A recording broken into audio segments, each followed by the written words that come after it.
All right. Hello, everyone. We should be live Yeah, to our very first kind of roundtable of us five. Obviously, we'll have kind of different people in and out in the future, but it's good. It's good to be here. We got 20 people already. Hello. Let me go to comments and see if there's anyone. Right now we're really just going to be chatting. Hey, Josh, how you doing?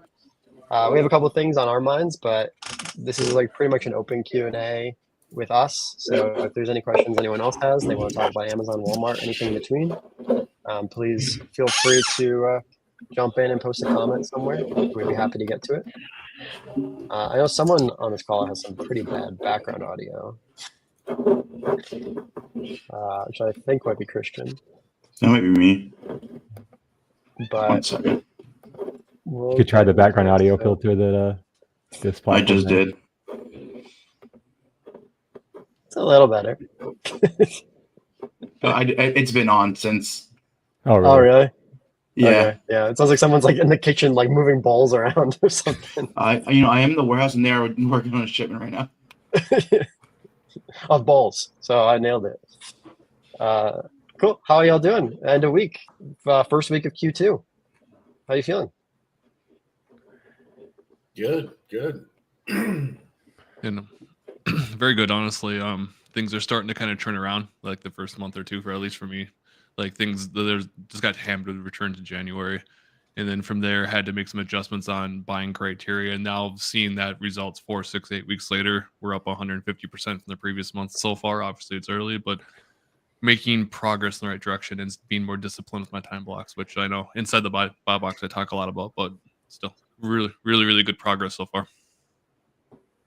Yeah. I know you kind of did a whole like rebuild of your business from the ground up a little bit.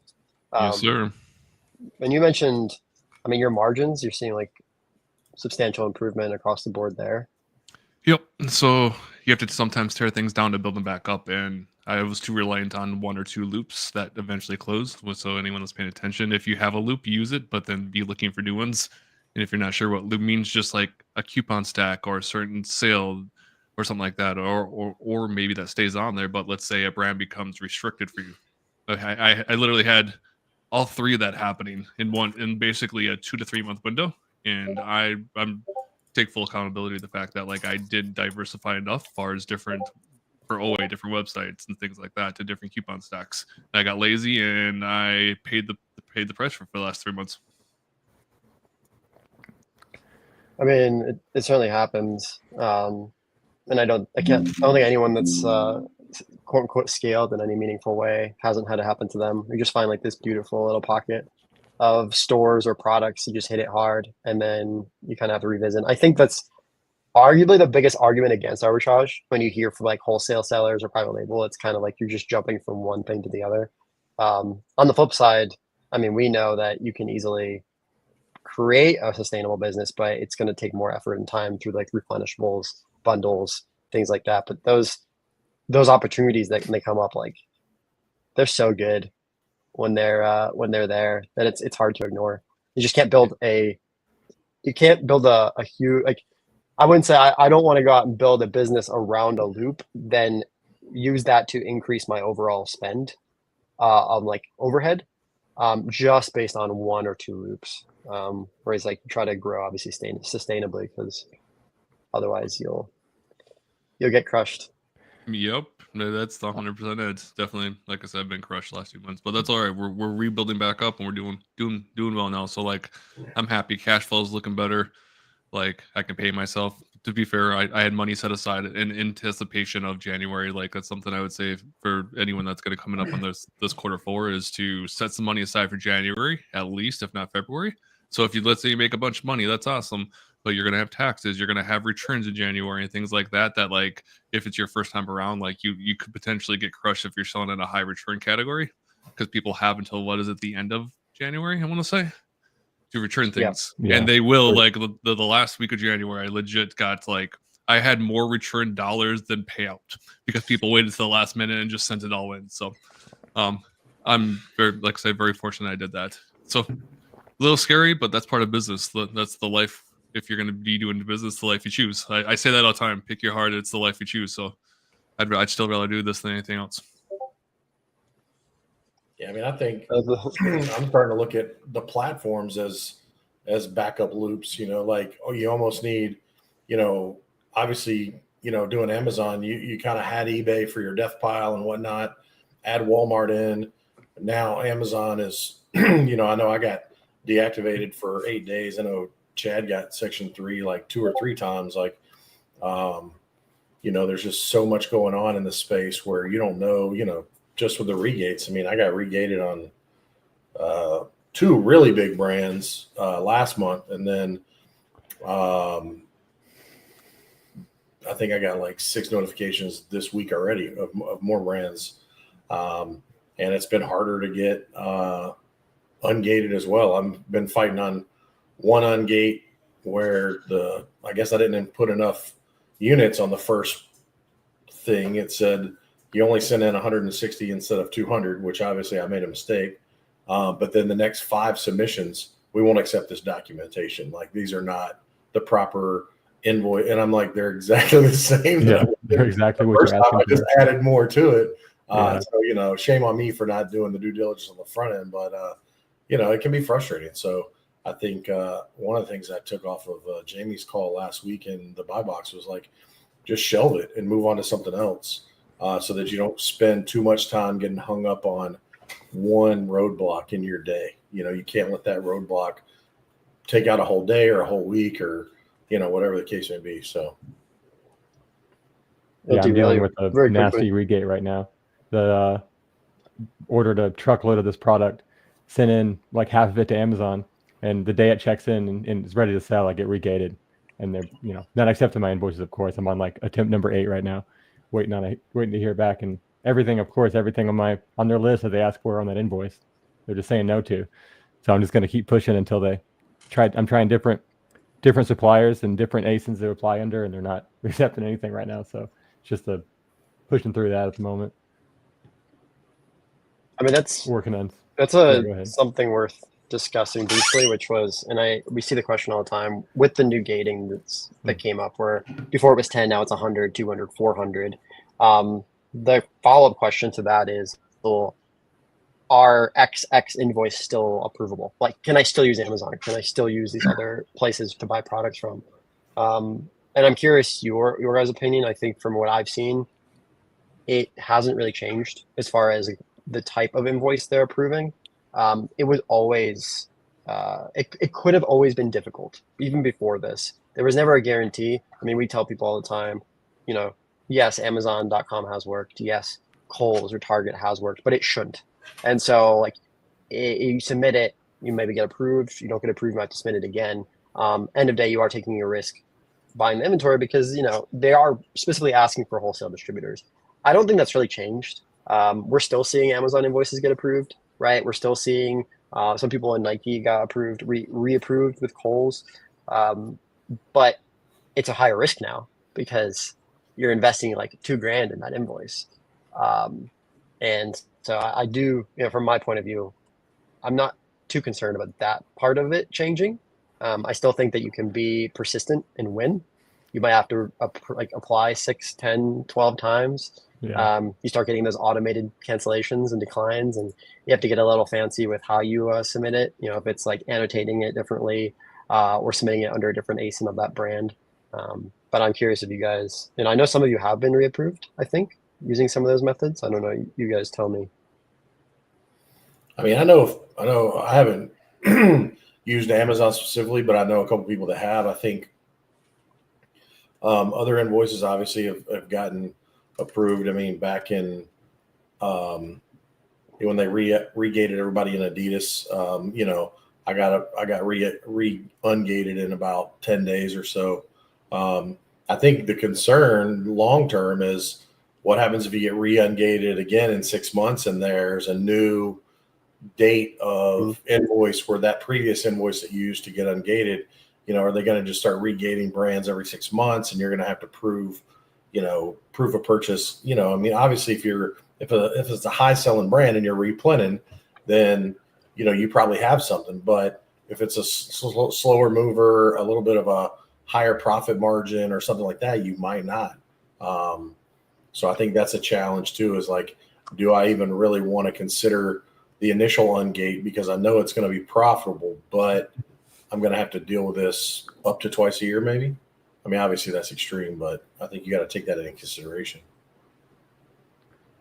And it kind of goes the other Yeah. way too, like talking about them declining what used to work, like Target, Kohl's, or still does, or whatever, right? We're even seeing, I've seen BuyBox members even have talked to me about how they're trying to get re-ungated on some toy brands, and they're sending EED invoices, and it doesn't really get more legit than that. They're still saying no to those, right? So I think that just proves that they're probably, what I'm thinking is they're probably swamped right now with people trying to re-ungate, and these reps are just trying to get through their work log as quickly as they can, and that just comes with more errors, and it's easier to say no than yes, probably. And I'm sure there's some incentive to say no on their end, right? Thinking about that Reddit post that kind of went around a while ago about the section threes, right? Like if that's kind of the thing they're kind of doing to their reps, then why should we expect it to be any different on the ungating side, right? Than the account reinstatement side even. Yeah, I mean, I think in the long run, I think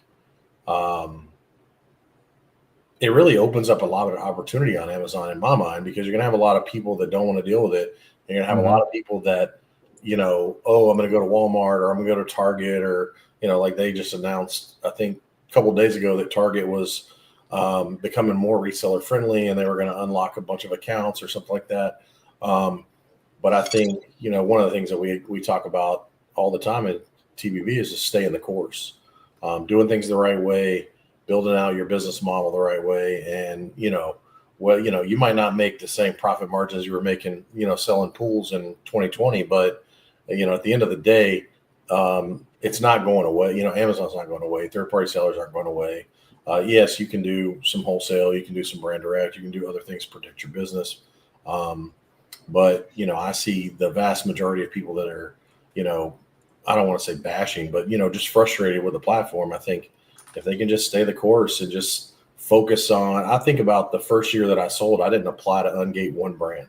I just went with what I could ungate automatically and what I was already approved for, because I didn't want to waste the capital on a no.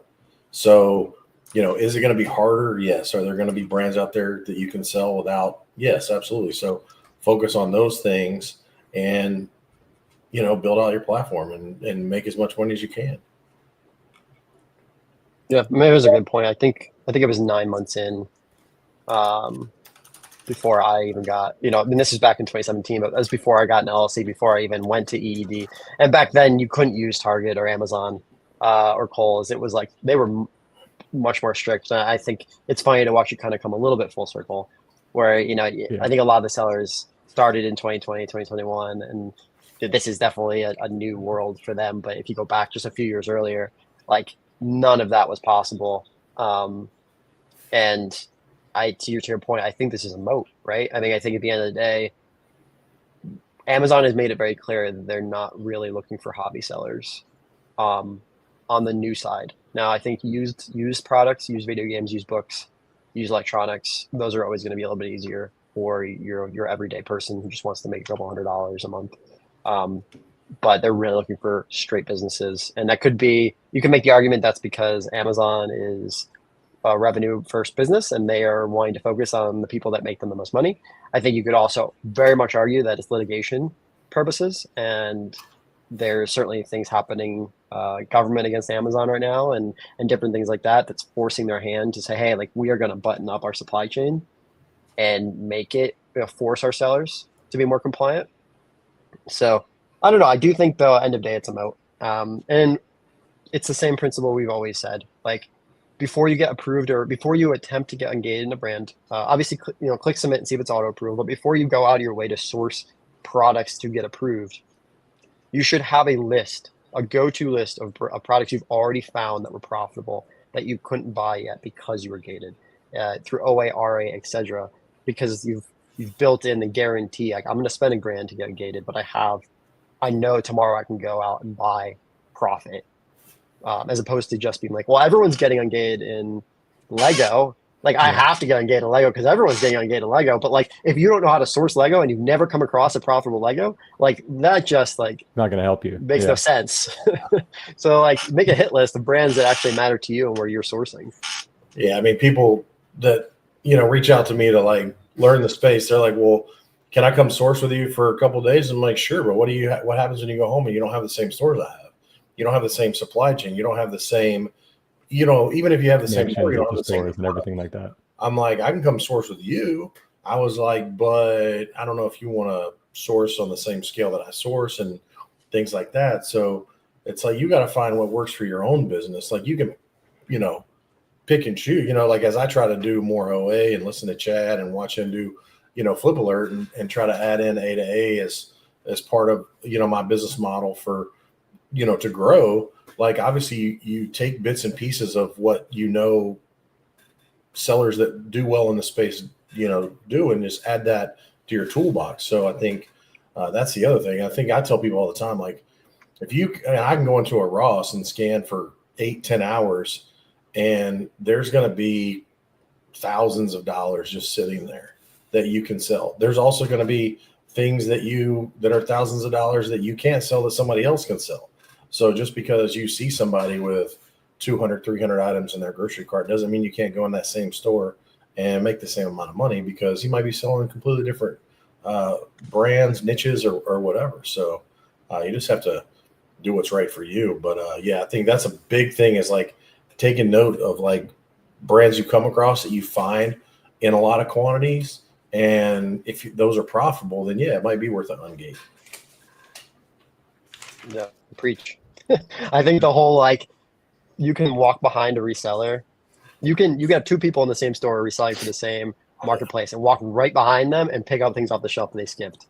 And I think people get so in like their own head about competition. And like, oh, I'm not going to go there because I know such and such does, or like, what's the point of going to that outlet? Because everyone knows you can profit from that outlet. When it's like, what I'm buying, and you see this all the time in A2A. I do a lot of tickets and support for Flip Alert, and so many people, be like, hey, I just can't find anything. I can't find anything profitable. I can't find anything that I want to buy. And then we really dig into it, and it's like, well, they're looking specifically for under 75,000 rank and $10 profit. And I'm looking and I'll buy something that's 700,000 rank because I know that, and that just comes with experience. I know that product isn't actually a 700,000 rank product, but that listing is bad, or it's been out of stock, or the price is just slightly too high. And so I'm just seeing things that they're not. But we're all looking at, quote unquote, the same data. And last thing I'll say on this, I'll get off my soapbox. The thing that, I've seen in social media for years now is, saturation. And I'm not going to sit here and say Amazon isn't saturated some ways. Like, there's definitely some level of saturation that happens. But also, if you take a zoom out for a second and you look at listings and you're like, we consider a listing that has 20 plus sellers a lot of sellers. And I think that's so funny sometimes when you think about, we also in the same sentence will be like, well, there's 100,000 people selling on Amazon. And I'm like, well, so there's hundreds of thousands of people selling. There's, 188 people watching us right now, but 20 of those 150,000 are on this one listing. I mean, we're still talking incredibly small numbers when we talk about competition per listing. Obviously it takes one person to kind of ruin it a bit with tanking, but again, there's ways around that too, that we can do. You don't have to follow them down to still get sales. So, I certainly see some listings with like 300 sellers on them, but that's rare. I think you're still going to find. I think if you've been a part of Walmart for the last, 12 months, you've seen the same thing. Like everybody and their brother wants to sell toys, Yeah. I seen listings that had, 2 sellers in February have 40. And you never saw that on Walmart, up until this summer when it blew up. And, Chad and I used to talk about it all the time. It's like, yeah, you can see the tanking, you can see this, you can see that. But a lot of what you see in that space is, there's so many other categories to sell that sell regularly outside of toys. I mean, and if you really do your research, 40% of all the sales in toys happen in November, December. Yeah. So can you sustain that one category where you're going to get half your sales in Q4 and the other half across the other 9 months of the year? Probably not if you're trying to be full time. Yeah, I mean, there's so many listings that I jump on with Walmart and Amazon now that have no sellers. I mean, I was outsourcing on Tuesday. I scanned an item that was $40 and it was retailing on Walmart for $350. And I was like, oh, I scored. I just all the money. And it was restricted. And I jump over on Amazon. It's selling for $200. I listed it. It sold in 30 minutes. So, it's having that backup platform, because originally I was like, well, I can't sell it on Walmart. I'm going to walk away. And then I was like, I just felt like I was going to be gated on Amazon because I'm gated on everything else. And I was like, in my mind, I was like, you know what? I'm just going to buy it for eBay because it's too much of a good deal. Too good to walk away from that, $120 profit on a bad day. And I happened to, get to my truck. I scanned it with Amazon and I was like, oh, I can list it. So I listed it, sold in 30 minutes, picked up 2 more on the way home. So, it's just, you got to have that ability to bounce back and forth, like built in to your systems. I'm going to preach on that for 1 second. That's a very good job of and so a lot of people and I talk about preach this in the buy box as well. And I've done on Twitter, a lot of people in that situation would be like, well, crap, I can't do this. They just put it down and move on. Right. Then they just be done instead of saying, okay, this is a problem. What potential solution do I have? Does it make sense on eBay? Does it make sense on Walmart? Does it make sense? Maybe Facebook Marketplace, sure, you may not want to do that, but if you're real slow that month, you may want to consider it to kind of figure something out, and you got that cash back much quicker as well. You listed it, merchant fulfilled, and churn your cash, gonna get the cash back in probably 2-3 weeks versus sending it to FBA. So even that, you turned it real quick and got that going to kind of keep that flywheel going. So very, very good job with that. It's very easy in this space, specifically if you're alone and you're doing it on your own, to just also on Amazon gated this happened. And I've seen it a little more on Twitter, which is why I'm not as active, where there's just a lot of negativity there, and I've had to back away from that because I have a lot of anxiety, so I have to pull back a little from there. But there's definitely a lot of good that's still out there. And to Sal's point about one person can go follow another person and find profit, it's absolutely true. I actually ran this test with a buddy when I used to do books. He scanned through a book section. He found what he wanted. I went back behind him and found more than him. So my criteria was different than his. So he just basically didn't see it. It's also why with flip alerts, Saul's taught all of us really to keep our filters loose so we see more stuff. Because that can apply to TA, that can apply to RA, that can apply everywhere. Keep your filters loose and at least take a look at this stuff to see if it makes sense.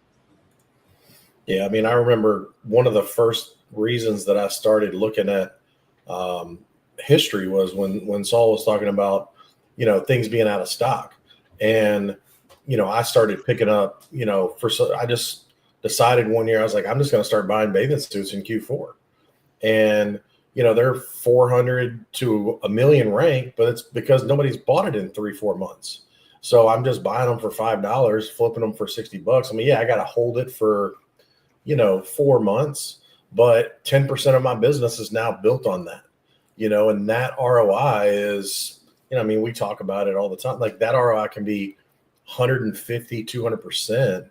And that's 10% of my business. So that is an educated, quote unquote risk. I mean, I remember, buying my first, apparel that was 1 million rank and it sold in a day and a half. And I was like, whoa, what's going on?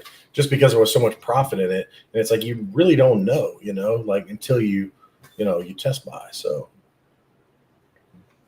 Yeah, I think that's the single biggest, I hate to use the word mistake, but that's the single biggest constraint that I think that sellers put on themselves is they essentially put themselves in a box with the types of products they're only going to look at. And I understand the appeal, especially if you're low capital and you need to turn your money very fast. You're going to want to look for things that sell very quickly, even if you're not going to make a lot of profit on it. And I think that's how a lot of sellers are kind of brought up through their trainings. But as soon as you get to a place, like Joey said, where you have a little bit of flexibility in the risk that you're willing to take, there's just so much gold out there that doesn't look great on first glance and just requires you to dig a little bit deeper. And especially now with Walmart in the mix, I'm not going to sit here and say that I understand Walmart as good as honestly probably anyone else on this call. I'm probably the bottom of the barrel there. But like, I think what's wild is still this, I still see it. I get on calls or I see it in the group where people will say, well, I'm not going to buy that on Walmart because it has whatever. It has no sellers. It has one review. It has like these, like, they've already designed requirements in their head for what a good listing is. And I think that's really hard at Walmart because, like, yeah, there's a handful of people that have been selling there for years, but the vast majority of people have been selling in there for months, if not weeks. And they've already concluded how the system works and how, like, what looks like a good listing. And I'm like, well, I don't like, you don't really, your data is the only data that really matters. Like, keep it important. These other things are important, but I think we can all sit here and say, like, we've bought products that have surprised the crap out of us. But like how they've like reacted when you actually ship them in, and your data is going to be more valuable than anyone else's. And so I do try to keep about 20% of my spend available for like those, what are like the quote unquote riskier buys, like maybe the holds, maybe like the try this and see what happens. And then it turns out, yeah, some of them can be fantastic when they actually land, and then some don't. We can't sit here also and say like you can't lose money. You can certainly lose money. That's part of the game. But yeah, just don't paint yourself in a corner. Yeah, something interesting about that too. Going back to the like seeing what different sellers buy. You meant, or when I visited you last week or last year, you watched me walk up and scan something that you never even would have looked at, right? You noticed that, and you said, yeah, you pointed out that you wouldn't even looked at those products, and I immediately found stuff on the shelf. And scanning it in, there were no offers. The rank was like 3 million or something ridiculous, because it hasn't sold in forever. Another seller might have looked at that and said, oh, 3 million rank, I'm not going to buy that. But if you look at the chart, no one's been in stock for a while, and I can see where like my buy cost was profitable at like the highest buy box price that I saw and the highest suppressed buy box price that I saw. So I just listed as high as I possibly could to where it would even let me list and didn't get a high pricing error. And I ended up selling it in like a week. This was like an old product that was opted, it clearly had been in Walmart for a while because it was kind of beat up. The buyer had no issue with that. They bought it and, it stuck around, or it sold through. And then, and then going kind of on that too, Hosea showed me a listing of Walmart before that I totally would have said no to. It had like no reviews, had like no other data. But he told me that it was selling like 10 units a day. When there was hardly any other, just based off of all the stuff that you might learn off of Twitter or, your group or wherever you are, you might think that listing isn't going to do anything, but it's selling 10 times a day. And there's no one on Twitter and starting groups just talking about a specific niche or anything, but those listings are out there, and there's it's all about the testing really when it comes to Walmart. Yeah, I mean, I think that's one of the big things for sure with Walmart is, I think I told somebody the other day, I think that the reviews are the last thing you can look at when like gauging a buy. And I was talking to somebody who was like, at the end of the day, do you buy your kids toys? Do you actually go on and rate the toy? No. Right. No. You rate things that are important to you. If I give it to my kid, they go and they play with it and it breaks, and like, depending upon, maybe I say something, but it's kind of like that old adage, like you're not going to get a positive, you'll get a negative review before you get a positive review. And I remember, one of the first listings that kind of opened my eyes, it was a toy. I think it had one review, but it was like 2 stars, but it had a bestseller badge, and I was selling like 40 a day, and it was a 400% markup. But it was one of those things where Walmart didn't offer it online. You could only buy it in the store. So, we can become the only seller online. Flips. You can literally just go. You have an abundant supplier where you can just go and pick it up and sell, 10, 20 a day. Yeah. I'm a complete novice on like when I go to Walmart to source for Walmart, I do the Walmart to Walmart, which is like, God, that's so fun. It's like brings me back to my early Amazon RA days. I'm just using the Walmart buying app. Like I know there's like better tech out there, but like I just scan it, like what's the price, and then I just click on like the more sellers, and I don't even have a I mean, I know there's some really great calculators out there. Shout out Sellify. We're friends, and there's like others like if people are using Martyr and stuff like that. But for me, I just kind of look for like a 3x or more. Yeah. If I can buy it for 10, it's selling for 30 more or more. Like, okay, it's probably I buy worth even picking up. My 2x biggest, depending on the product. well, yeah. Yeah. I mean, I don't know the calculations in my head well enough yet to like Right. confidently and know like Yeah, size and sure. things. Depends on By the far, size my of the biggest item and complaint. everything. My biggest complaint is not being able to tell very easily if I'm approved or not. That's by far my biggest annoyance with Walmart. That's where But my shortcut comes in. You Yeah, just the hit the shortcuts list button. killer. and Whole that's beats it. like that. That saves so much time. You can just scan it, be like, cool, run it over, do that, done. Like it takes 30, 15, 20, 30 seconds. That was my biggest complaint too. Like when my wife, she wanted to kind of pick up on Walmart. She's like, okay, you work on Amazon, I work on Walmart. I had some time, and we just got it started. And she's like, okay, come with me to a Ross. It was like right in the middle, like right before Q4 hit. And she's like, what do I got to do with this, getting this like thing to work? Like, and it was really just the whole like, can I sell it or can't? So we would literally grab things, scan them, and then we would just literally on our phone list them. And if can we sell it, can we not? And it took some time, but like all that stuff sold because no one's wanting to do that. So like I lean in very much to like do harder things that have build a moat some way, and that was definitely a moat. It still kind of is. Chad's found kind of a workaround to make it a little less of a moat, but like still, like most people don't even want to go scan stuff, let alone okay, now I got to go through and figure out can I sell it real time. Like I'm guilty of that sometimes. Like I don't want to do that all the time, but like I also know that that's how we make money. So like I go do the hard thing and I make more money. Weird. You're right. Yeah. wait, what? We're here to make money. So What? that's not what I'm here for. I don't know about you We're here guys. for the orange bars. Right, like yeah, no, I always say pick your hard. Like your hard could be like not doing anything, being broke and not having money. Your hard could be going and listing things and like that's your hard versus like being broke, or your hard could be going to your job every day, being consistent. Well, pick it, like one way or another. Like pick your hard, and that's not to be negative about that, but like if you want to break into e-commerce, you want to be a lawyer, it doesn't matter. You want to be a doctor, like you're gonna go to a lot of school and it's gonna be hard for a while until it gets a little easier. Yeah, 1,000%. I also want to pause. I mean, we'll keep chatting, but I also want to call out like anyone that's watching. If you have any questions we can throw them up on screen. We can kind of get hive mind answers from all five. You can, I think, on Twitter and on YouTube. You can just throw in the comment section. We'll be able to see them. We'd love to answer anything, right? That you're going through, that you have questions about. Either you're a brand new seller or you're doing a million. And you're like, hey, I'm going through this bottleneck, or I'm ready to take it to the next level. Wherever you are, there's someone on this call, I imagine, that's either experienced it or we've talked to people who have. We're happy to provide any insight that we can. I am curious. We didn't talk about this yet, but it's something that's plagued me for years, which I'm finally getting around to. I'm going to ask Christian specifically this question because he has. I think of the five of us, I think me and Christian have like kind of the warehouse setup. Christian, how are you handling your returns? What is your return flow process for Amazon and Walmart, but mainly Amazon because I imagine it's still your biggest.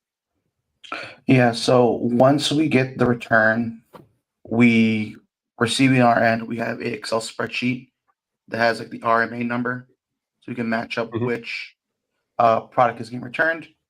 From there, the team will open it, look at it. If it looks like it's in a sellable condition, then that's their decision to make. And I'm trusting them fully with that decision. We'll resend it back in. But if it's not, and let's say if it's not in a resellable condition, then at least for me, like that's kind of like where it stops.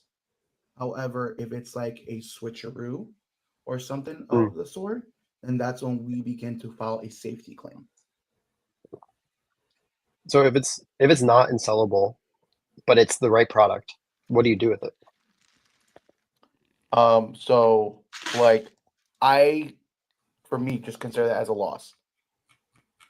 Okay. And so for us specifically, like I don't send that to like I guess proper donation center. For us, we have family that brings stuff back to Mexico, where our family's originally from, and so we give it to them to take over there. I mean, that's incredibly generous and kind, and I imagine making a big difference. I have to be very blunt from the hip. I'm like, that's super. Like, that's a I'm impressed that that decision was made. Like, obviously it works for your business, and I'm really like happy that those products are going where they need to go. Um, but man, there's so many products that show up with me that are, I would say, unsellable on Amazon new, but like I can still get a couple $100 on eBay. Um, that it's hard for me. It would be hard for me to just like 100% say like if it's not sellable on Amazon, it's going somewhere else, and I'm just going to take the loss directly. Obviously, like certain products, like certain clothing, will donate. Definitely like food, even though you're not supposed to get food back, we do occasionally get grocery back. Makeup will get back that like the seal is broken, but it's unused. But like oftentimes we'll get, electronics, right? That were taken out of their wrap, taken out of the plastic. Maybe the manual's missing, but it's still like brand new. And those I'm just obviously going to offload elsewhere. But as I said when I started this conversation, I have not historically been great at having a plan. And that is equated to like probably 400 or 500 unopened return packages in my warehouse, which I'm confident some are going to be switcheroos. But I'm getting better at. So it's always helpful for me to hear how others are handling. And I know that the LPN, I heard Jeff also does that, where you download the report from Amazon, you just scan the barcode, and it tells you exactly why it was returned, all of those things. So I think that's something I need to get on that train ASAP. But good for you. Yeah, that's really good for you. I was gonna say I need to get better about the LPN stuff. I have 3 racks. Like think of almost like a Sam's Club like rack you can buy for like $200. I have 3 shelves of those of like stuff I need to list. But for me right now, because I'm rebuilding the business, the top priority is cash flow. So like anything new that I can get out that's sitting in my garage that needs to go. And then as I have time, and I just got a wholesale pallet in that was literally like 7.5 feet tall. So that's priority 2. Then priority 3 will be I'm trying to list a couple things a day just to get them listed up on eBay and worst case and to manage those. And since I started that whole thing, I think I sold like $150 worth of stuff that's now already back in my bank account after it's been shipped. So I got that money now to turn around and buy more new stuff and create that flywheel. So like start small, build like baby chunkets, and then build it up. And I know for Saul, I know you mentioned you have warehouse employees that are starting to work on that a little bit. So that's definitely a big advantage. But I don't know how much stuff you have sitting, but if you said 40 to 60 boxes, that could probably almost pay for them. No, 400. Oh my bad. So if you have 400 boxes, imagine if you got that money back and you could you clear 10%, you probably pay for employees indefinitely. Oh yeah, no, it's 5 figures of returns that are sitting, and some of them I take care of, but to your point, we got to pick our hard. For me, there was I for some reason was incredibly hesitant to hire in-person employees for a long time. I've hired a lot for previous roles, but for the warehouse, for some reason, I dragged my feet hard, and I just didn't have enough time or mental capacity even in my day to like do it all myself. And so last December is when kind of flipped that switch for me. Christian was a big part of that, and Chad both. I think I've had people working for them and kind of seeing their success. It was like, all right, let me get on that, and it could not have gone better. So I will probably add another, but yeah, I'm excited to I'm actually it's Christmas a little bit, like I don't really know what's in some of those, and you get like the accidental holds where like I'm going to open some of those boxes and some of those products are going to be like 10x the price now than they were when I sold them originally. Lego sets or other things that came back, that'll be really interesting to see. But I've also unearthed some things recently in the corner of the warehouse that I had bought to resell that I just forgot to, and they were already expired. They were food, and when I bought them, I was like, "Oh, this has a year. There's a year." And then I bought like 8 boxes, like master cases of popcorn kernels, and they expired this week. Their Best Buy passed this week, so I've been giving them as gifts. You want some popcorn? I got you, man. So that's a me problem, and that's why I think it's important to no one's perfect. I have a lot of sourcing. I think I'm pretty decent at the back end when it comes to filing the tickets and things when they come up, managing the aspects of the business. But this area fell short, and fortunately, there's enough cash flow on the stuff that's selling profitably that it doesn't hurt me. I don't the returns don't stop me from buying more, but they certainly stopped me from going deeper, right? Like if I had all that money back last Q4, that is costing me probably $50,000 in profit because I didn't have the cash from those returns to then invest in things I could resell. So there was a question that came in for Christian when you talked about the switcheroos. Are you video recording when you open the return to prove the switcheroo, or how are you going through that proof with Amazon? So, I mean, at this point, we've considered having a whole setup just for the recording aspect. I mean, everything's on a personal phone. So before the box is opened, it is like set up, someone holding the camera, recording like this. And box is open. We show obviously the contents inside the box. It has all the the Amazon sealing tape on it. So we do record it, but most of the time, I mean, once we do record it, yes. Most times we haven't had to supply that information, and just pictures of the box inside, the box, the label, the return label on the inside was enough to beat it. But there has been instances where they do require more, and then that's when we show the video. It's super smart. I should do something with that. Honestly, that's like a pro tip right there. I know, like when I merchant fulfill high dollar things, I'll do a video. Like back when like graphics cards used to be a thing, like 2020, 2021, I would video record that, and I've had a few times where like that saved myself like $1,000 card or a gaming system or whatever it might be. So that's super smart, and it wouldn't even be that hard to set up. Like if you have a set, like I have a phone I use for RA for like Kohl's and stuff, like where I take photos of the receipts. I could just have that there, and then that could go back up to like a Google Drive or whatever, and you're done. Like that's it. Hit record, have it on a little swivel or whatever, record it, and then you're done. That's super smart. I know that Perry and Kim, they do so many clothing from the outlets and Marshall's, TJ Maxx, where they have like separate phones that are designed just to like live at the warehouse, already like pre-set up on the thing. You just put it under and click, which I think is super smart. And right now for us with like the eBay stuff and all the stuff that we're using phones for, it is just my staff's personal cell phone. But I think if this gets big enough and it's like reoccurring enough, we'll certainly invest in just like you can buy a used phone off eBay and smack it on somewhere and just like have it be set up perfectly every time. Because I'll be very upfront. I'm trying to stop myself, but man, watching the process now go through like all this inventory for eBay and like the flow that we have down, I'm like I kind of want to buy some used pallets.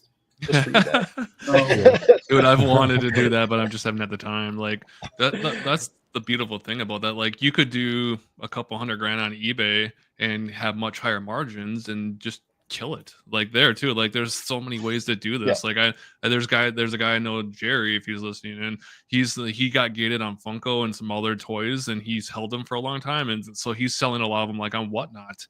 And he's busting his butt, like going live and like literally doing like an auction style thing. Here's this Funko. I don't know the exact details of Whatnot, but he's doing that, and like he's kicking butt doing that and getting him. Whatnot is we sold live selling in general. It's really we sold 150 Funkos an hour when we were on Whatnot. Yeah, so that's crazy.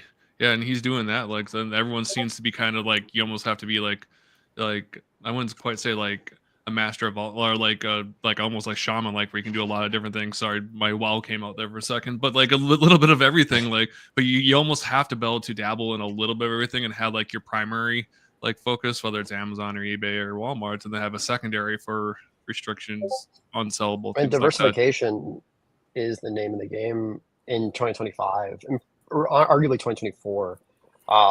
Even beyond the Walmarts and the Amazons of the world. I mean, you mentioned it earlier, like we're here to make money. And I think also like a little soapbox moment I have often is people generally start ecom, they start Amazon, they start Walmart, they start doing this because they have a why, right? I want to get out of debt. I want to buy a house. I want to pay off my student loans. I don't want to have to work a corporate job anymore or retail. Like there's always a reason, right? There's a reason. But at the end of the day, that reason is I want more money, right? I want more money and I want more time. Those usually falls into those two camps. And then what I see happen is they become like people get so stuck on one model. Like, well, listen, I've already committed 2 months, 3 months, 6 months to selling on Amazon, that I like blinders on, right? I'm not even going to look at anything else. And I think that's fair. I think you should have some blinders on, like TikTok Shop and IG, and like all these things are going to come at you and try to steal your time. But also, you do have to be open to opportunity, because if your goal was more money and time freedom, and you do find another way of doing that outside of just like Amazon being your 100% money pit, like why try to fit a square thing into a circle hole? Like, like maybe where you live or your needs don't meet the needs of the platform. Then they start exploring other areas, because no one should. You're almost holding yourself hostage, and that's funny for us to say. Like we sit here, 5 of us, and we all help people sell on Amazon and Walmart. But at the end of the day, like no one should be pigeonholed into just doing that. Like there's people crushing on whatnot, people crushing on eBay, people doing all these things. So I do think that people should be at least dabbling in similar spaces. You have a product, like Jamie said, that you can't sell on the other platforms, list it on eBay, right? See how it is, see how it feels, get that money back faster. Go on Whatnot, click live and see how that goes. I mean, you could find that new thing that gets you to your why without compromising the reason that you started in the first place. That could have been more elegant, but like sometimes that frustrates you when I see people doing something almost because they feel like they have to. Like that's like the only way they're allowed to make money now. They decided Amazon's the way, and that's the only way they're going to do it. And they're 2 years in and they've made no money.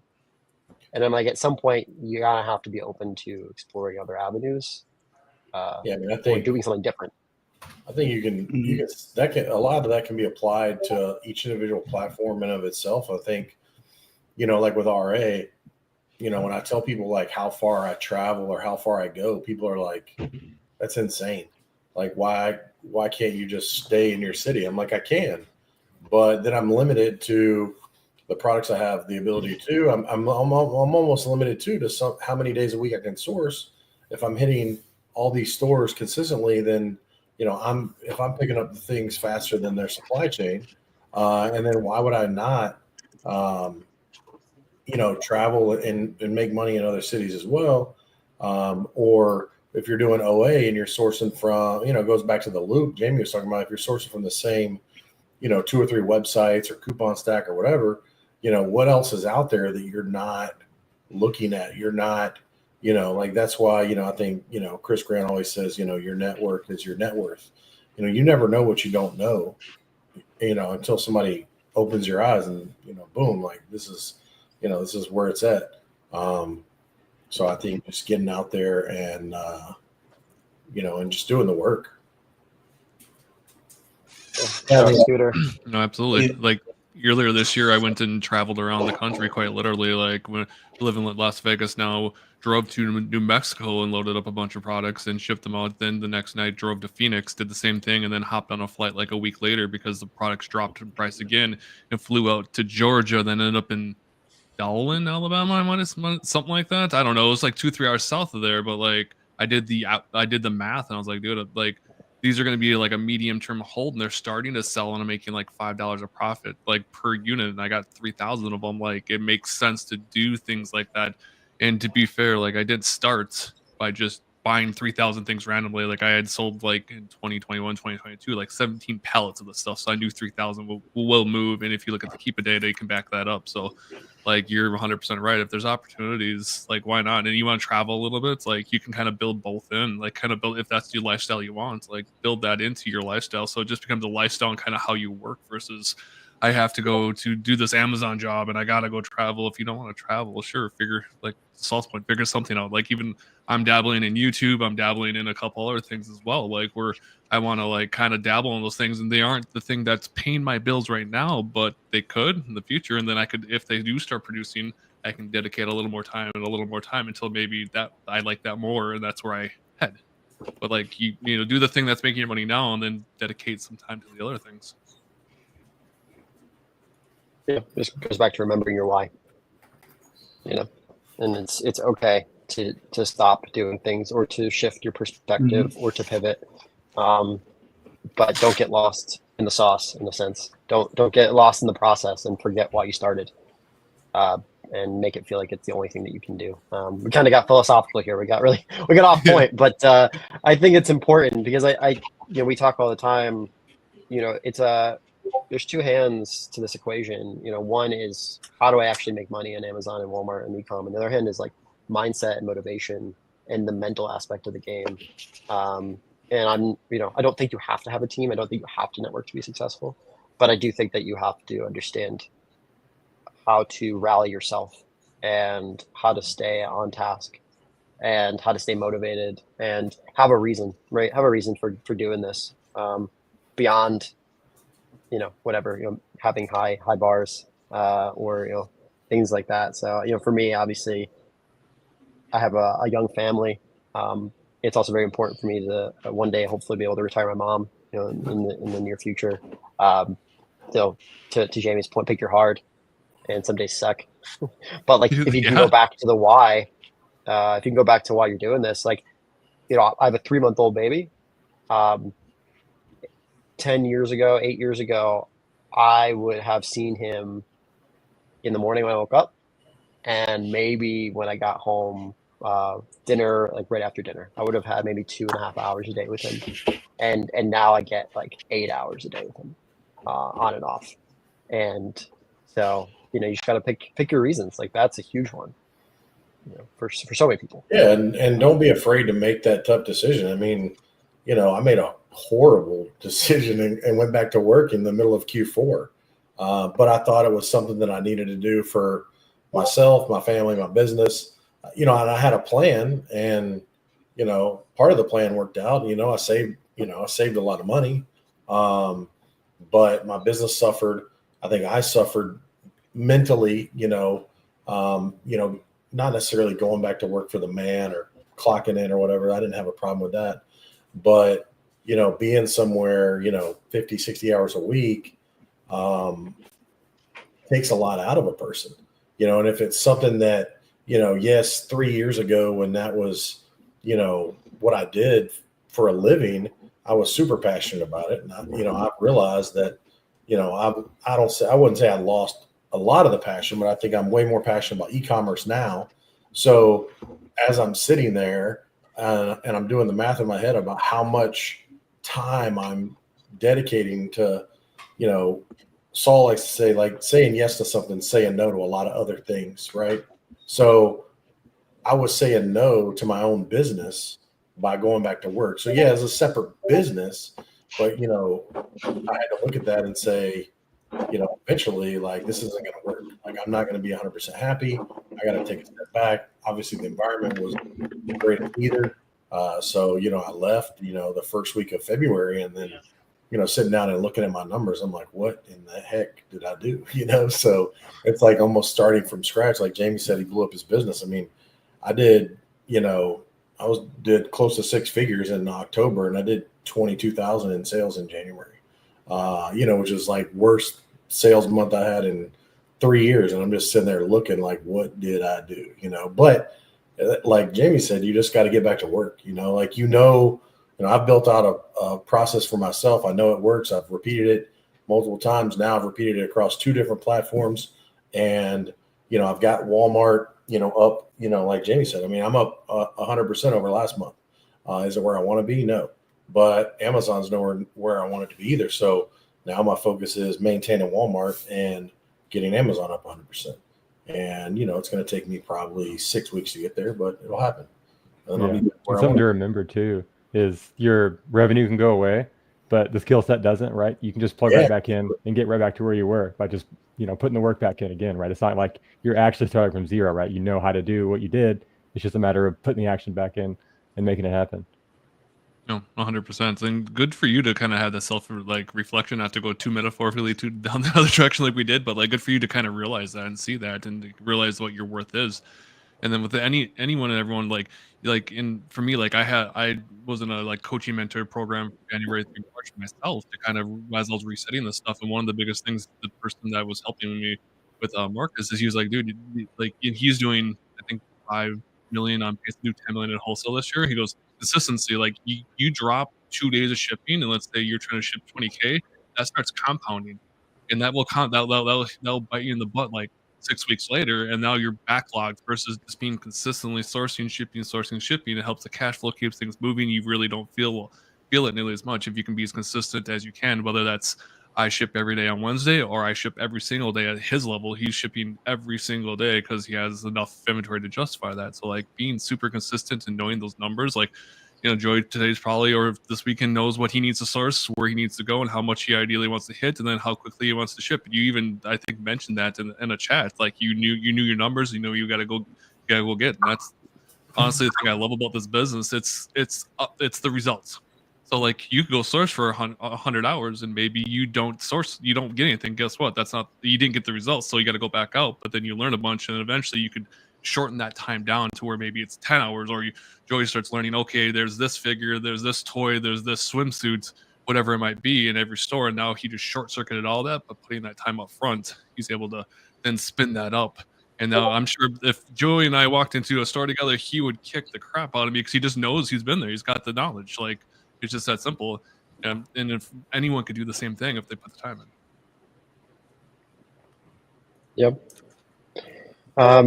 I do want to kind of call out maybe a wrap up here is coming soon. So people that are watching, again, we've had some questions, not as many as I expected. The floor is yours. You have all 5 of us.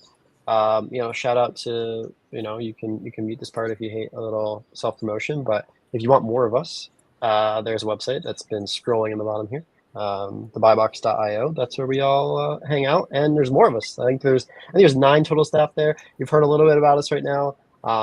No obligation, of course, to do that. We're going to keep doing these lives. They're a lot of fun, and I mean, at its core, why we are here live and why we even did the group is because we like to help people. And hopefully you've heard in the last hour that it's really not just about how to make a bunch of money very quickly. It's really like how to do it sustainably, how to have like the mental energy and the motivation behind your choices, ethically as well is a really big one on our end. So if you want to check us out, TheBuyBox.io. We are a full-on support group. You can talk to anyone here one-on-one.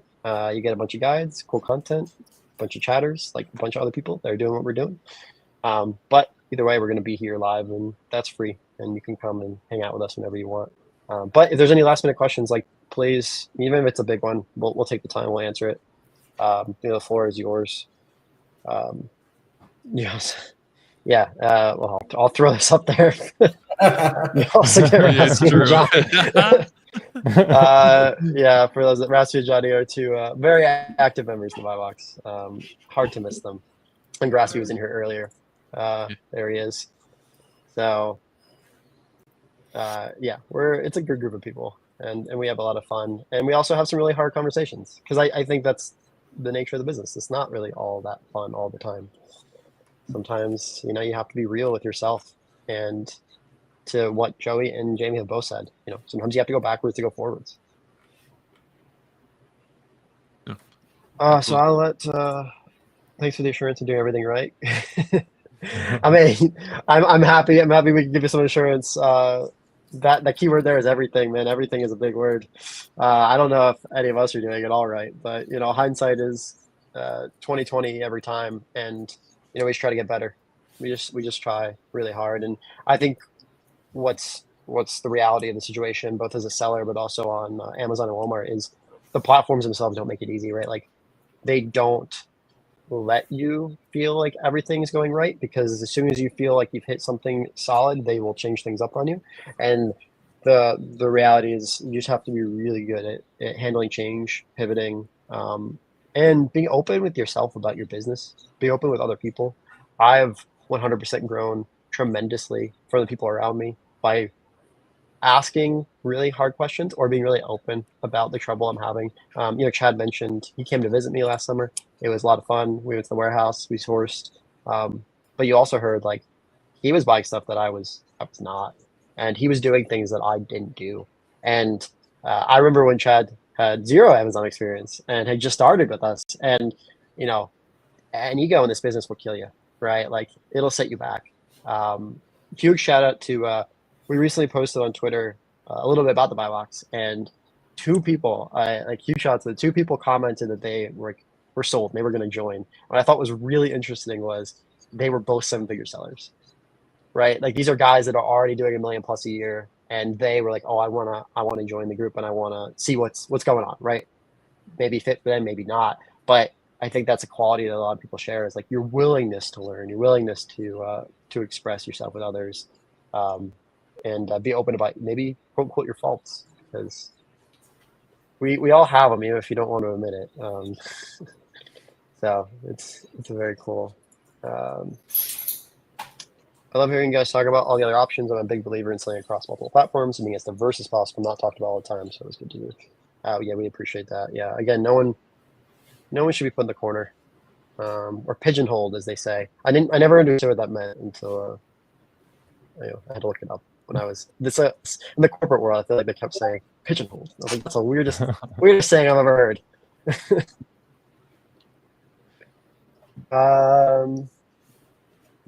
Going back is good. In my analyze old leads phase. Yeah, I mean, that's a huge one, right? Yeah, we always want to like hit 80 on the highway. Like, man, do we always want to go forward? But like circling back to like what you did 2 years ago, like having a good system in place to be able to review your old buys, there's gold in them hills, right? Like, I mean, if you've been around for long enough, you've bought and sold thousands of different products. Why would you just look at something once, sell it, and then never look at it again? There's so much opportunity in going back and seeing what did well for you before, even if it's not the same product, the same brands. Maybe even the time of year that you sold that product can be really telling for kind of hidden seasonality of things. Sometimes that we think about the obvious seasons, but we ignore some of the hidden ones. I just picked up some. Me and Chad were really building out the Walmart, in TVB this time last year, and we were crushing water filters because Walmart was going from 3M to Culligan. And last week I started picking up Culligan water filters on clearance, and I was like, I wonder if they're switching back to 3M. Yeah. And then I was at another store and I picked up some 3M, and I was like, I know these bang, like, buy them for $10, sell them for $50. And it just got me all nostalgic. I was like, I got to start checking some stock and see, like, are we doing, because I think that's a big thing that people miss out on is like the reason, the why behind the what of why, a brand like Walmart might be doing something like that. Like last year they were switching from 3M to Culligan. I think there was also a big thing with Brinks last year where they were changing their packaging. So they were selling the same product, just different packaging and colorway and whatnot.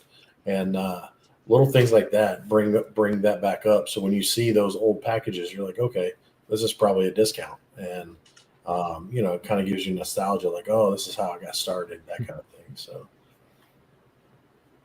Yeah, there's so much of that. So much going full circle. And the tools nowadays made it so much easier too.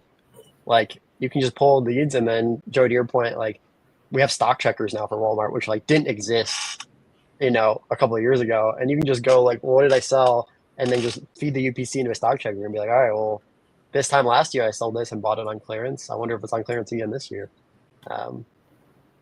Good chance that you'll find something doing that. I mean, for travel RA, like, I don't know, like I maximize my profit with a stock checker so much. I mean, I found one thing locally here in Orlando, for, made me like $50. I threw in the stock checker and, literally drove to Miami and picked up like 30, and it's 3-4 hours from my house, but, to make $1,500 in a day, why not? I know how much gas costs. That's easy. That's easy thing. So, there's so much out there, and then there's so much more coming down the pipe that, we haven't, especially with Walmart, nobody's really touched the surface on it. So, yeah, we'll have to get maybe our next live. We'll get Noah on here.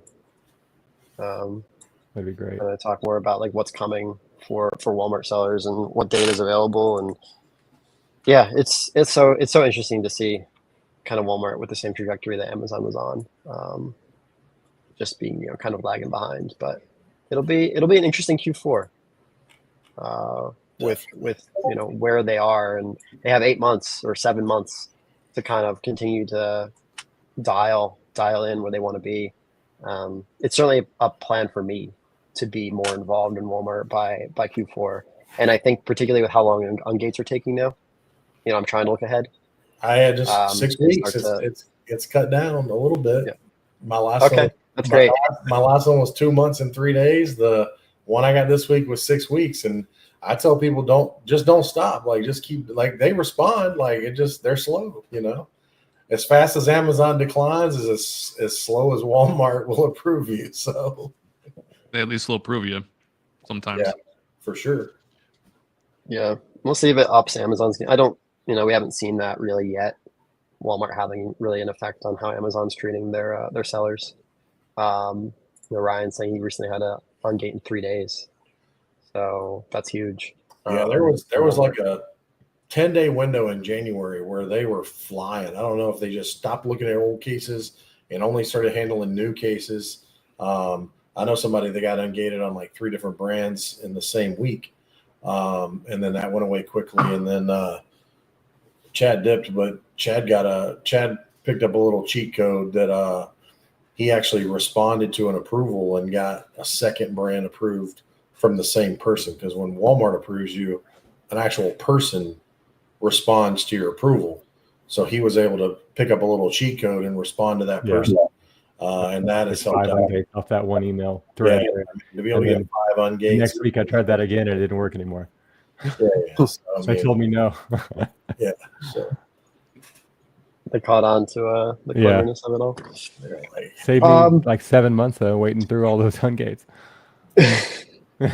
I think we'll call it here, gentlemen. It's been over an hour. It's been so much fun. nice. Hopefully you all watching have learned something. I said this was our test, right? And I think I can't speak for everyone else here. I think I had a lot of fun. I think I want to do it again. Hopefully we can get these guys and others on too, and we'll just sit back. We're just going to chat about what's going on in our businesses. We're going to answer questions that come up. And as I said, if you want more of us, we're available. You can also, we're pretty available publicly too. So if you want to hit us up on Twitter, we're all like very easy to talk to, happy to respond. But if you want more like one-on-one or just general support community-wise, the Buy Box is the place to go for that. But yeah, fellas, thank you so much for joining. Thanks for having us. Thank you for having us. My pleasure. Thanks. All right, I'm going to end the stream here. Everyone watching, thanks. Have a wonderful Friday and rest of your weekend. Have a great weekend. Take care, brush your hair.